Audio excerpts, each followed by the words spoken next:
This week we bring you a Motor Week exclusive, Chris Economaki's report on the return match behind the Iron Curtain. There are 15 republics in the Soviet Union, and Latvia, one of its 3 Baltic states, was the site of the return engagement of the U.S.-Soviet go-kart competition that began last December in Illinois. After a week of sightseeing in Moscow and Riga, our Dairy Queen team was favorably impressed by the ultra-modern half-mile Riga circuit.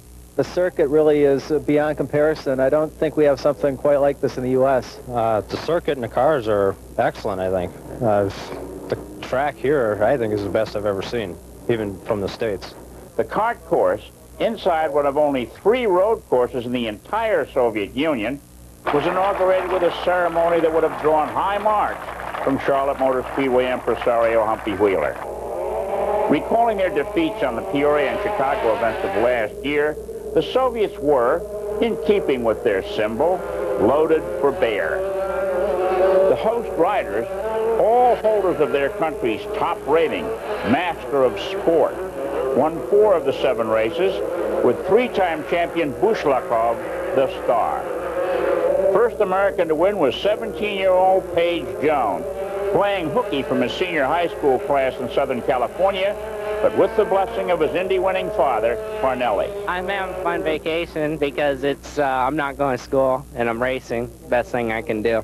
Of the others on the U.S. team, organizer Carrie Caparelli, David Tenney, Ken Kroger, and David Rosenblum, 30-year-old kart pro Howie Idelson opened the eyes of the Russians with a convincing victory in his heat and in the double-point finale as well for top individual honors of the meet.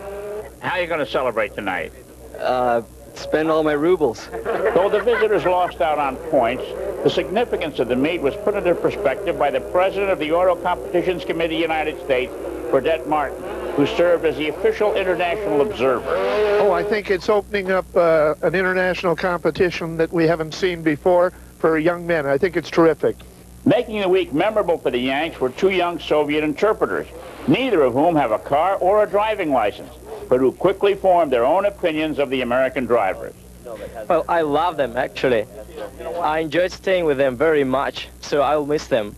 Well, they are a little bit crazy. I like them very much. Why do you say they're crazy? Well, because sometimes they act not like Russians. And that's why we think they are a little bit crazy. But they think we are crazy as well, I think. When it was over, it was universally agreed the circuit rated among the world's best, and the rolling stock approached the highest standards, unlike many aspects of Soviet life. What was not different, however, was the realization by both teams that regardless of country of origin, racers are racers. Some of the happy Americans who made the trip to the Soviet Union for the go-kart events. The most memorable things about a visit to Russia: vodka and bathroom tissue. The vodka being the smoother of the 2. This is Chris Economaki for Motor Week Illustrated.